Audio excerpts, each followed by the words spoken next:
So before we get on to this video, in the last video, number 11, I said that if my favorite picks, number 11 and 12, which were two documents from the Petit Wazoo tour of 1972, or Imaginary Diseases was 12, Little Dots was 11. I said that if those were combined into a two-disc set, they could probably jump into the top 10 and knock this one, number 10, back out of the top 10. I was wrong. They could not do that. I, of course, re-listened to this before I did the review for number 10, and that is not the case. The sound on number 10, some of the selections, some of the solos, nah, that's not happening. However, if they were to combine Imaginary Diseases and Little Dots together, and then add two more discs, maybe only one more disc, but released at least a single version of every other song that was performed on the Petit Wazoo tour, not every version of every song, but one version of every song, then it would possibly jump into the top 10. Here are the songs not released in Petit Wazoo. So this is officially my petition to get another Petit Wazoo release. An America Drinks and Goes Home, which is a lot like the one on the album I'm about to review. You had a Caravan with a drum solo going into When the Saints Go Marching In. A fun little throwaway thing, but a fun little throwaway thing. You got a Chunga's Revenge. Don't You Ever Wash That Thing, which was a little more jazzy and not as like staccato and as rigid, a little more of a like, let's do this and then solo type thing. But for the most part, the same thing. Duke of Prunes, we can always hear more Duke of Prunes. I'm Not Satisfied. How random is that? We got a Willie the Pimp, which I remember not being that good, but let's release it anyways. Yes. We got a Waka Jawaka, so let's hear that version of Waka Jawaka, of course, right? Son of Mr. Green Jeans, another song we can always hear more of. And finally, a Montana. Let's get a Montana release, especially because there was a little bit different musical section in there, but one of the lyrics, the tweezers were not zircon encrusted, they were chrome plated. Sort of a callback to We're Only In It For The Money. But yeah, so let's get those songs out and then combine them together with Little Dots and Imaginary Diseases, and then we'll talk. But for now, number 10 is firmly number 10. On to the video. Thanks for bearing with me.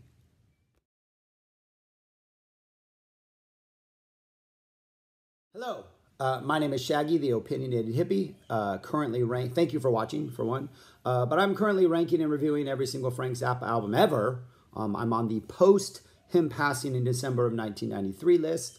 And out of the 55 I am including on this list, I am now, right now, as of this moment, in the top 10 with Zappa in New York, the 40th anniversary edition. A brilliant, genius, amazing 5-disc set released just over 2 years ago, 2019. 2019 was a banner year for the Zappas. It was a banner year. Still another release in 2019 on this list that I have yet to review that's in the top 10. So yeah, this far along in his career, and we're still releasing amazing stuff. But my original review of the original Zappa in New York album on when I did the top 55 before he passed away, was number 26. The music was great, the sound is great, but I have issues with some of the sequencing on that, and an entire side was songs I don't like. This has fixed this miraculously, mainly because discs 2, 3, and 4 are what I always want in every release, and they're phenomenal, and I will get to those in a second. But what this was in the middle of his 76-77 tour, which was pretty much the exact same band. Frank Zappa on guitar, you had Ray White, Eddie Jobson on keyboards and violin, Patrick O'Hearn, Terry Bozzio on bass and drums, and then for some of that tour you had Lady Bianca on vocals and keyboards. But for this section of the tour, for 4 shows in December of 76, Frank invited a whole bunch of extra players on, horn players, did a run of shows in New York, and then those players would not be there for 77, but this band would continue to tour in winter of 77. And the people that he added for these shows were Ruth Underwood doing everything Ruth Underwood does. You get David Samuels also on some percussion. You get Randy Brecker on trumpet, Mike Brecker on tenor sax and flute, Lou Marini on alto sax and flute, Randy Kuber on baritone sax and clarinet, and Tom Malone on trombone, trumpet, and piccolo. Plus, you also had Don Pardo doing some introductions, oddly enough, from a different studio for a couple of the shows, and then he did show up in person on one of them and do it actually live. It was always live, but sometimes it wasn't actually in the same room, oddly enough. So he did these run of shows, and then he recorded them, and he was going to use some of the music on his Leather release, which I have not yet reviewed, and is somewhere in this top 10. And Leather was this massive box set that he was going to release. Warner Brothers did not want him to release it. Frank went to the air and just kind of played it live on the radio. And then Warner Brothers took it and chopped it up into pieces and released it into 4 thematic albums. So you got a Zappa in New York album. You got Studio Tan, which was more songs. You got Sleep Dirt, which was kind of more instrumentals. And then you got Orchestral Favorites, which were orchestral favorites. And the original Zappa in New York had Punky Whips on it, Punky's Whips on it. And then that was released, and then that was pulled, and then Punky's Whips was taken off it, and this track list had to sort of be rearranged to accommodate for the fact that we're now missing like 10 plus minutes.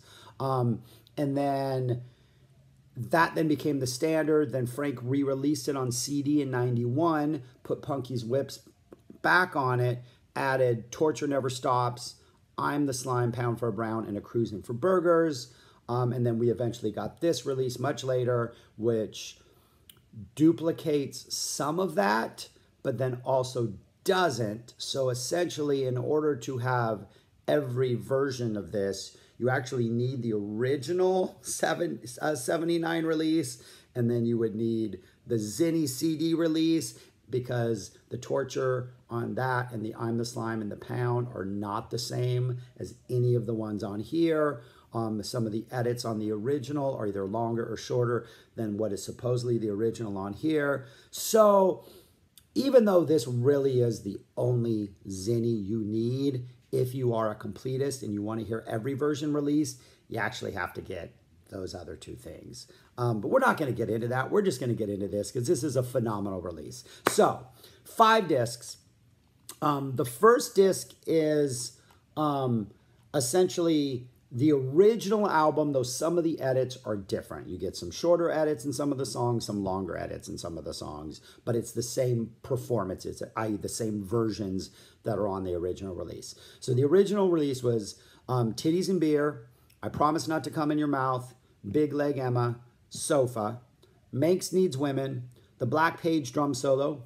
That goes straight into Black Page number 1. That goes into Black Page number 2. Honey, Don't You Want a Man Like Me, the Illinois Enema Bandit, and the Purple Lagoon. And one of my problems with the original release, and one of the reasons why I ranked it so slow, which is kind of eventually fixed on this, is the sequencing of the songs was just didn't feel like the flow of a Frank show. Titties and Beer as an opener is a great opener. I have no problem with that. That was the first Frank song I heard on Dr. Demento. I will always love that song, no matter how many times I hear it. But it does feel weird opening up a show. Originally, in the original sequence, it was Minx Needs Women, into Titties and Beer, into Cruisin' for Burgers. That was how it appeared in the set list, which is an amazing trifecta of songs. But here, the Minx and the Titties are separated, and there's no cruising. And so also, like, to have... one whole side on the vinyl was Honey, Don't You Want a Man Like Me, and the Illinois Enema Bandit by itself. But anyways, I'm getting off. That's the first CD. It's that original pressing minus the Punky's Whips that was on there. And it's a good listen. It's just a little disjointed. The other thing I don't like about that release is live, Frank would play the Black Page number 2 pretty early in the set. Without that explanation as to what it was in reference to. And then much later in the show, Terry would do a drum solo, then he would play the Black Page drum solo part, and then they would go into the Black Page number 1. So that separation of them, I think, made both the earlier Black Page number 2 more powerful and the later sort of breakdown simple version more powerful. But you don't get that on the original release because they sequenced them back to back, which I think was like, that had to be a Warner Brothers decision, because that's just like, yeah, because they're numbered in order doesn't mean you have to put them in order. Just kind of dumb. But anyways, that's the first CD.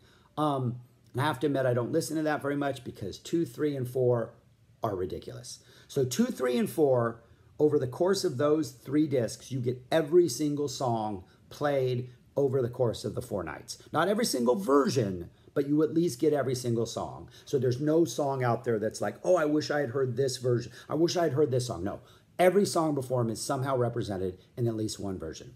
And they're pretty much sequenced to feel like a show. So even though some of them are kind of taken out of place and moved around within the concept, within the space of one disc, they're kind of felt to feel like a show, and then the 3 discs are sequenced to feel like a show. So I'll give you an example of that as we get to the end of the first disc too. But anyways, this is what you get. You get an intro by Don Pardo, then Frank comes out and talks. You get Peaches and Regalia, which open these shows. That goes into the Torture Never Stops, which all except for one show was the second song. Then you get the Black Page number 2, an early version, no explanation, it just happens. Pretty awesome. Then you get the Punky Whips intro. You get Punky's Whips. And I Promise Not to Come in Your Mouth, Honey, Don't You Want a Man Like Me, The Illinois Anima Bandit, Frank Talks to the Crowd, and then you get a Penis Dimension, an instrumental Penis Dimension. This is similar to like the one you would hear on the Wazoo, Petite Wazoo Tour, or the Grand Wazoo Tour, actually.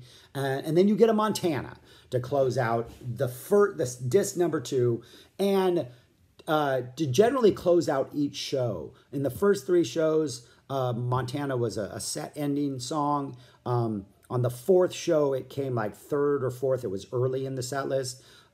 This is one of the ending versions. So at the end of it, Frank thanks the crowd for going. And so the disc ends as if the show ends. But I thought it was a good decision to put it to close the disc, because that it's a good way to end the disc, but also to kind of put it not on disc 3 or 4, but on disc 2, because once it did kind of appear early in a set. So it kind of still maintains that integrity of the set list. So whoever did that, a good choice. So that's disc 2. Disc 3, just possibly the best of these discs. I don't know, they're all really good. Opens up with America Drinks. This is a crazy sort of, what did I write? It's just a crazy Escher-esque version of this, where you get that opening lounge feel from the get-go, and then it goes into all these sort of Escher-type jazzy turns, and there's a couple short solos. There's a little tango section in it. It's just kind of all over the place, little like Black Page feel for a while, but it is a fun sort of like Funhouse mirror version of America Drinks and Goes Home. Just absolutely great. Great way to open up a set. Great way to open up a disc. They only played it that once at the first show, unfortunately. And this is a song, would have been just amazing to hear like the Vi 82 band try to interpret this. I think that would have just been, this is something I wish Frank had kept in his repertoire, especially in the 1988 band. There was no excuse for the 1988 band not to do this song. Then Frank complains about Warner Brothers. We get a Sofa number 2. Then we hype up Don Pardo. We get an I'm the Slime, Pound for a Brown. This is the one where Don Pardo's actually there in person, and Frank's encouraging him to interact with the audience. Of course, you can't see it, but it's a great versions of both of these. These are different versions than the ones that are on the CD release. So if you want all the versions, you also now got to get the CD release, the 2 CD set from 91. What did I write on here? Oh, I shout out to the keyboards and the bass. Just amazing, just sounds good. Oh, on Pound for a Brown, shout out to that. The solo starts out kind of tepid, but then it gets weird, and there's lots of space effects, and it gets kind of loopy, but O'Hearn is just bam. O'Hearn, Patrick O'Hearn, baby. The sound of his bass on here is phenomenal. All right, just digressing here. Then we get Terry. That goes directly into a Terry drum solo. Then we get the Black Page drum solo. We get the Black Page number 1. And then that goes into Big Leg Emma, which is just always a great decision by Frank. A great setlist decision. We get an introduction to the jazz thing. And then we get a 17-minute Purple Lagoon. And it's over the Pound for a Brown vamp. So as soon as they're done playing that, the do-do-do-do-do-do, I can't do it, but that that spacey sort of pound for a brown vamp starts. We get a trombone solo. We get a percussion solo, but I don't think it's Ruth. It must be the other percussionist whose name I always forget, and I'm sorry because you're not Ruth. That's the only reason I forget it. It's Samuels, right? I want to say it's Samuels, right? So I think we get a Samuels, Samuels percussion solo. Then we get a sax solo. Then we get a bass solo. Then we get a Ruth solo in which she quotes the Bebop Tango. And the vamp behind her reminds me of Red Barchetta by Rush. It's a different chords that they're playing, but it has a lot of that sort of like harmonic vibe, that do do do do do do do, and it's very kind of spacey, but it's the whoever's on rhythm, I think it's Ray, maybe it's Frank doing it, but it has this harmonic, like he's playing harmonics, and it's just great. Reminds me of Red Barchetta by Rush. And I don't think there's a Frank solo in this. Yeah, it's just a bunch of horn solos, and then it ends with Ruth. So Frank actually does not step up and solo during this, amazingly enough. Then we get a Finder Finer, which is finally starting to have feet come into its own. It needs the horns. It's still not quite there. Would not get there until the 88 tour, but it sounded a little better with the horns. This is a rough song. Over the course of 76, this song did not get much better. But here, I think with the horns, finally you can feel like, okay, this is what this song's supposed to be about. And then you get, Frank explains the origin of Minx Needs Women, which used to be called Mars Needs Women. You can hear that on Philly 76. Then you get probably one of the best 3-song sequences Frank's ever done. You get Minx Needs Women, which is this hyper Black Page approximate type, very percussion-oriented, staccato, very mechanical, robotic type Frank, hard to play music. Then you get Chrissy Pugh Twice, which is Titties and Beer, because there is a verse in here which would be dropped. And in that verse, Frank mentions taking LSD, which to me should have been left in because then it explains the rest of the song. Yeah, he saw the devil. He was tripping. That's why this whole thing is an acid trip. It makes sense. But that verse would later be dropped. And then you get an amazing Cruising for Burgers. This is a different Cruising for Burgers than the one that was released on the 91 CD release. It is got some nasty, nasty guitar solo in it. The mix makes it sound a little different. I think it sounds a little more, again, I want to use the word meeker, but it's not meek in a weak way. It's just a little more simpler, it seems like the intro is, because there's no like overdubs or anything going on, but then it just builds, and it's just, what an amazing song. This is another one I wish Frank had performed a lot more often throughout his career. So then that's the end of the third disc. The fourth disc kind of continues on, even though we get a repeat of the Purple Lagoon, but this Purple Lagoon, there's no solos in the middle. It's the chorus to Any Kind of Pain played by the horns. So we get this bum bum ba na na na na na na ba na na na na, and they just run through the chorus twice. So it's Purple Lagoon approximate, the chorus to Any Kind of Pain twice, Purple Lagoon approximate. 4.5 minutes long. That's it. We're done. And even though there's no lyrics, Frank does say that the little instrumental section is sort of a nod to, I think, bondage is what he says. So we already get the direction that this song is going, even though it sounds nothing like something that would be about bondage. I think S&M maybe is what he says. I forget the exact words. And then we get a 28.5 minute Black Napkins that, yeah, I mean, this is just one of the best things ever. This was actually, according to the set list I have and the tapes I have, the absolute very last thing this band played was this song. It is not sequenced to be the last thing on here. It has been flipped. The Dynamo Hum finale, which follows, should have preceded it, but they have flipped it here. But I'm pretty sure it is the actual last thing that this band ever played, the December version of this band.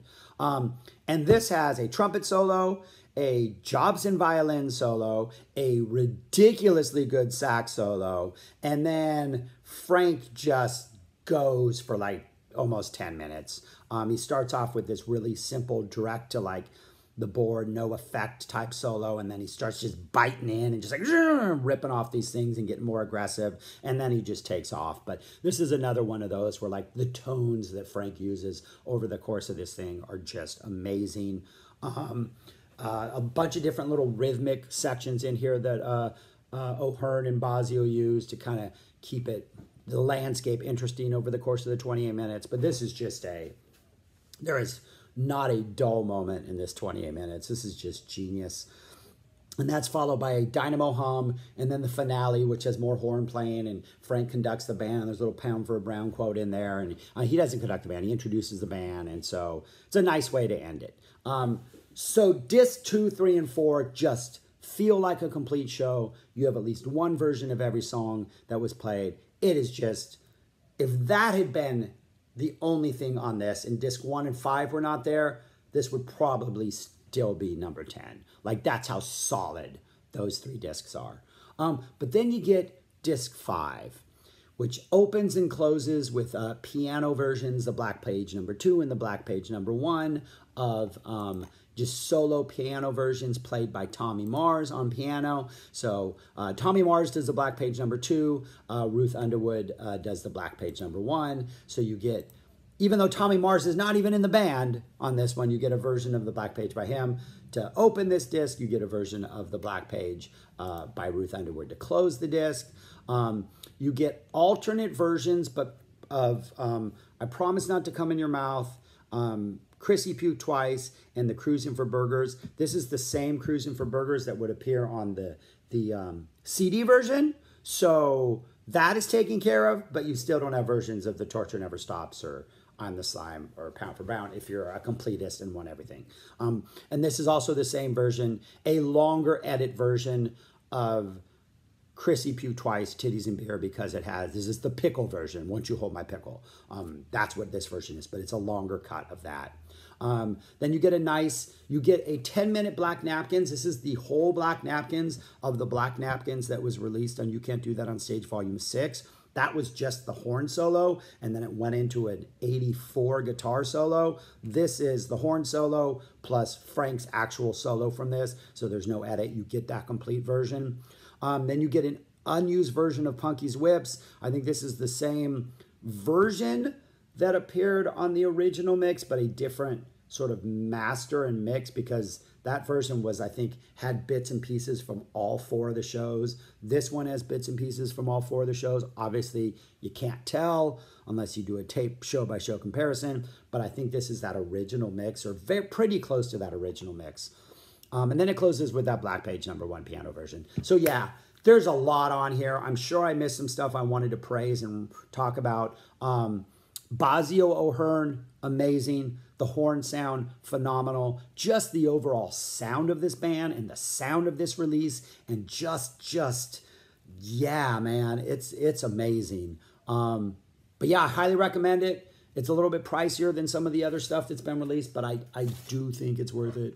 And it's my number 10 favorite post-Zappa release. Yeah, all right. Thank you for watching. If you have this, let me know what you think. I'm enjoying other people getting into these things and hearing whether or not I'm accurate or somewhat doing a good job nailing these descriptions, especially when I'm going on for 20 minutes. But that's it. Thank you very much. Also, if you're wondering about my hair, so my kindergarten class cut my hair. It's starting to grow back. I still got some crazy bald patches in it, but being that it's summer and it's like 100 degrees at 8 in the morning here, I kind of like having it short, but it is weird. But anyways, thank you for watching. Peace, all that stuff. Take care, y'all. Bye.